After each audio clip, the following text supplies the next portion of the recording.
এই ভিডিওতে দেখাবো একটু বড় ধরনের সেন্টেন্স, যে সেন্টেন্সগুলো প্রতিদিনের কথায় বলা হয় সেই রকম সেন্টেন্সগুলোকে কিভাবে ইংলিশে বলবে। এখানে দেখো আমি 5টা সেন্টেন্স লিখেছি। সেন্টেন্সগুলো একটু বড়। লোকটাকে দেখলে মনে হয় এককালে উনি বড় লোক ছিলেন। তাকে দেখলে মনে হয় একদিন তার সুসময় ছিল। ওনাকে দেখলে মনে হয় উনি এককালে সুন্দরী ছিলেন। দেয়ালগুলোকে দেখলে মনে হয় রং করা হয়েছিল। আর ওকে দেখলে মনে হয় ওর ভালো লাগেনি। এখানে 4টে সেন্টেন্স আমি পজিটিভ রেখেছি আর একটা নেগেটিভ রেখেছি। প্রথম কথা, এই ধরনের সেন্টেন্সগুলোকে তোমরা যদি ইংলিশে বলতে চাও দু রকম ভাবে বলতে পারো। একটা হচ্ছে সরাসরি একটা সিম্পল সেন্টেন্সের মাধ্যমে তোমরা বলতে পারো, আর একটা হচ্ছে সেন্টেন্সটাকে ক্লজ তৈরি করে বলতে পারো, অর্থাৎ কমপ্লেক্সে সেন্টেন্সটাকে বলতে পারো। এখন আমি এখানে সিম্পল সেন্টেন্সে কিভাবে সেন্টেন্সটাকে বলবে, সেন্টেন্সগুলোকে বলবে সেটাই দেখাবো। এখানে দেখো প্রথমে আগে সেন্টেন্সের অংশগুলোকে বুঝে নাও। লোকটাকে দেখলে মনে হয় এককালে উনি বড় লোক ছিলেন। তার মানে আমি যদি সেন্টেন্সটাকে একটু অন্যভাবে বলি যে লোকটা এককালে বড় লোক হয়েছিলেন বলে মনে হয়। লোকটা এককালে বড় লোক হয়েছিলেন বলে মনে হয়, এরকম ভাবে ভাবছি। উনি একদিন বা এক সময় সুসময় দেখেছিলেন বলে মনে হয়। উনি এক সময় সুন্দরী হয়েছিলেন বলে মনে হয়। আমি সেন্টেন্সগুলো কিরকম ভাবে কেন ভাবছি সেটা আসছি। দেয়ালগুলো রং করা হয়েছিল বলে মনে হয়। ঠিক আছে, এখানে প্রথম হচ্ছে এই যে মনে হয়, এটা হলো আমার মূল ভাব। মূল ভাব, ঠিক আছে। কেন মূল ভাব না, এখানে এসে অ্যাকশনটা কমপ্লিট হচ্ছে। তোমরা একটু ভালোভাবে খেয়াল করো, তোমরা সেন্টেন্সগুলোকে বলো মনে মনে যে লোকটা একসময় বড় লোক হয়েছিলেন বলে মনে হয়। মনে হয় এসে অ্যাকশনটা কমপ্লিট হয়ে যাচ্ছে। তার মানে এটাকে আমি ফাইনাইট ভার্ব ধরছি। এগুলো সব ফাইনাইট ভার্ব, মানে অ্যাকশনটা এসে কমপ্লিট হলো। আর এই যে আমি তার আগে একটা ভার্ব বললাম যে বড়লোক হয়েছিলেন বলে, সুসময় দেখেছিলেন বলে, সুন্দরী হয়েছিলেন বলে, রং করা হয়েছিল বলে, এই যে অ্যাকশনগুলোর কথা বলা হচ্ছে, এই অ্যাকশনগুলো কিন্তু ইনকমপ্লিট। তার মানে ইনকমপ্লিট অ্যাকশনকে আমরা 3 রকম ভাবে লিখতে পারি। একটা হচ্ছে ইনফিনিটিভ অ্যাপ্লাই করে, পার্টিসিপল অ্যাপ্লাই করে, বা জিরান্ড অ্যাপ্লাই করে।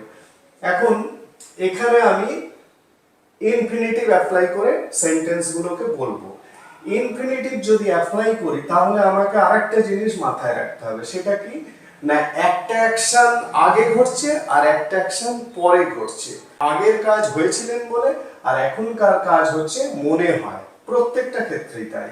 সুদিন দেখেছিলেন বলে, এটা হলো আগের কাজ, আর এখনকার কাজ মনে হয়। সুন্দরী হয়েছিলেন বলে আগের কাজ, এখনকার কাজ মনে হয়। তাহলে যেখানে মূল ভার্বের অ্যাকশনের আগে আর একটা কাজ ঘটে যায়, সেই ক্ষেত্রে ওই কাজটাকে পারফেক্ট ইনফিনিটিভে আমাদেরকে বলতে হয়, মানে পারফেক্ট ইনফিনিটিভ ব্যবহার করে বলতে হয়। বোঝা গেল? পারফেক্ট ইনফিনিটিভ মানে to have plus V3। To have এর পরে ভার্বের যে ভার্বটাকে নিয়ে ওই অ্যাকশনটা আগে ঘটেছিল সেই অ্যাকশনের পাস্ট পার্টিসিপল ফর্ম। তাহলে আমি এবার সেন্টেন্সটাতে আসছি। লোকটা হচ্ছে সাবজেক্ট। তাহলে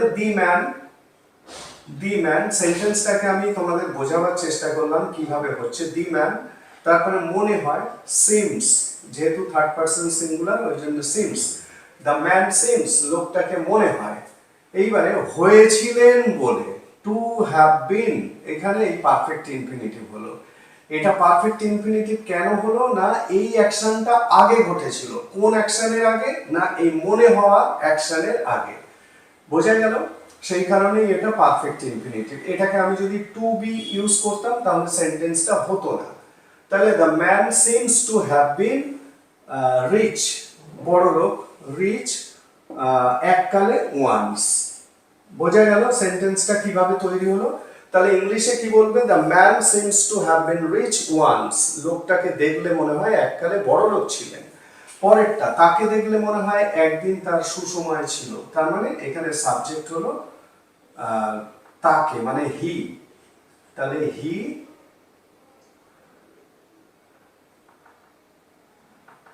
হি সিমস, তাকে মনে হয়। তারপরে একদিন সুসময় ছিল মানে সুসময় দেখেছিলেন, he seems to have seen better days, সুসময় বেটার ডেজ। বোঝা যাচ্ছে সেন্টেন্স গুলো? একটা অ্যাকশন আগে, একটা অ্যাকশন পরে, যে অ্যাকশনটা আগে সেটাকে পারফেক্ট ইনফিনিটিভে বলবে যদি সেম টু সেন্টেন্সে করো। তা ওনাকে দেখলে মনে হয় উনি এককালে সুন্দরী ছিলেন, মানে এখানে একজন মহিলার কথা বলা হচ্ছে। she seems to have been, মানে হয়েছিলেন, she seems to have been beautiful, a beautiful lady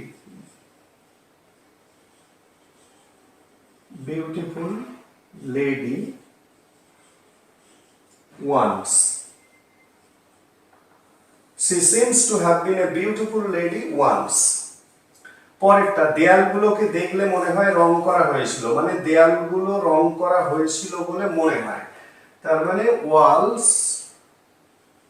Waals সিম, রং করা হয়েছিল বলে, টু হ্যাভ বিন পেন্টেড। ঠিক আছে? হয়েছিল বলে মানে কোন একটা অ্যাকশন তারপরে হয়েছিল বলে, এরকম হলেই টু হ্যাভ বিন, তারপরে ওইভাবে V3। তাকে দেখলে মনে হয় ওর ভালো লাগেনি, does not seem, he does not seem, তাকে মনে হয় না, to have been impressed। বোঝা গেল? he does not seem to have been impressed। তার মানে এই সেন্টেন্স গুলোকে তোমরা যদি নেগেটিভেও বলতে চাও, তার মানে সেমটা তখন এখানে যেমন সেমস আছে, does not seem to have been এরকম হবে, এখানেও তাই he does not seem to have seen, এখানেও তাই she does not seem to have been, এখানে walls do not seem to have been। বোঝা গেল? নেগেটিভ হলে এই সিমটাকেই নেগেটিভ করবে, ডু নট বা ডাজ নট দিয়ে। ক্লিয়ার? তাহলে এই ধরনের সেন্টেন্স গুলো বলতে গেলে তোমাদের দুটো জিনিসকে খেয়াল রাখতে হচ্ছে, একটা ফাইনাইট ভার্ব, একটা নন ফাইনাইট। ফাইনাইট মানে যে অ্যাকশনটা কমপ্লিট বোঝাচ্ছে, আর নন ফাইনাইট মানে যে অ্যাকশনটা কমপ্লিট হয় না। এখানে হয়েছিলেন বলে, করেছিলেন বলে, দেখেছিলেন বলে, হ্যাঁ, এই ধরনের যে কথাগুলো এগুলো হচ্ছে নন ফাইনাইট, আর এগুলো যেহেতু আগের অ্যাকশন ওই জন্য এগুলোকে পারফেক্ট ইনফিনিটিভে করতে হচ্ছে। যাই হোক, আমি সেন্টেন্স স্ট্রাকচারটাকে লিখে দিই এবারে। সেন্টেন্স স্ট্রাকচারটা হলো, প্রথমে সাবজেক্ট বসাবে, তারপরে সিম ভার্বকে লিখবে, তারপরে পারফেক্ট ইনফিনিটিভ, টু হ্যাভ, এখানে পারফেক্ট ইনফিনিটিভটা প্যাসিভ ফর্মে বসছে, টু হ্যাভ বিন, এখানে বিনের জায়গায় যে কোনো অ্যাকশন হতে পারে, আমি কিন্তু বলছি টু হ্যাভ বিন বা two have scene, to have done. আমি এখানে বিন দিয়ে দেখাচ্ছি কারণ ম্যাক্সিমাম এক্সাম্পল টু হ্যাভ বিন দিয়ে আছে। তারপরে V3 বসাতে পারো বা অ্যাডজেক্টিভ বসাতে পারো। ঠিক আছে? এই হলো সেন্টেন্স স্ট্রাকচার। বাংলাটা অবশ্যই বুঝে নিয়েছো আশা করছি। ঠিক আছে? তাহলে এই ধরনের সেন্টেন্স গুলোকে ইংলিশে বলার জন্য এইভাবে কিন্তু ইংলিশে বলবে।